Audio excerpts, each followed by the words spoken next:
when you're talking to young people in Guatemala or in Venezuela, I know you've spent some time in Venezuela as well.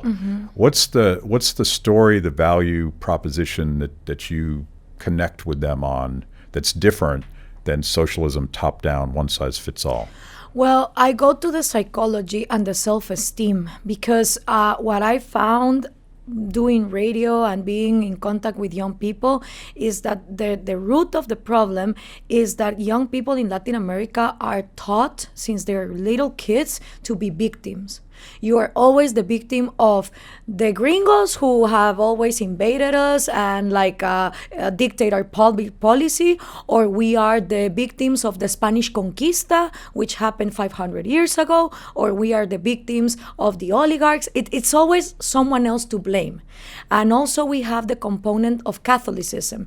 Catholicism embraces poverty as a virtue in itself. So if you are poor, it's okay because your house in the heavens in the next life is going to be bigger, is going to be better. Whereas if you're rich or if you're wealthy, that gets condemned. And that is embedded in our psychology. So if you don't change that and you go straight to talk about economics, they're not going to care about it. You first have to go to the core of the self-esteem of why you as an individual matter, why your dreams matter, and actually why the best thing that you can have for your society is being a productive human being. Because if you're a parasite and your society is full of people who are always looting from the rest, then your society is not going to progress. So I also did a lot of work on that, on self-esteem, on domestic abuse, on don't quiet your questions about life, like try to express yourself, try to be very curious and read, and that's what works. And once you have that level covered, then you can propose the economics. Yeah, we haven't done enough on that, and I watch the left in our country, Alexandria Ocasio-Cortez, beats almost a single drum about dignity, economic dignity, and I know from reading Ayn Rand and from just practical life that you don't get dignity because a politician gave it to you. You don't get dignity because there's some program that says you are now a dignified human being. You have to work for it. And it's really uncomfortable, and you have to strive, and you have to fail, and you have to do all the things that characters in Ayn Rand novels do in order to achieve something. And I think that is our opportunity. Like, yes, it's uncomfortable. Yes, freedom isn't free.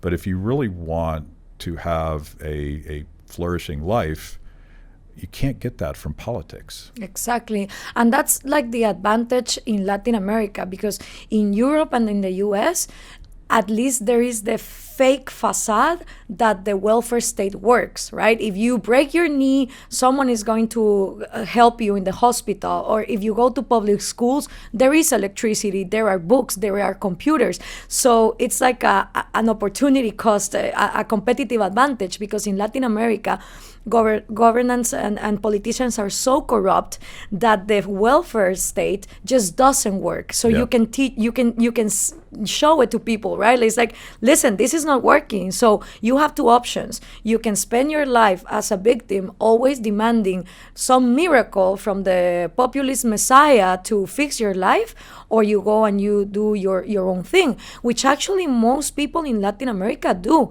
Our informal economies are huge, like 60% in countries like Mexico, 80% in Guatemala, which indicates us that people really try to do their own path, or they come to the US.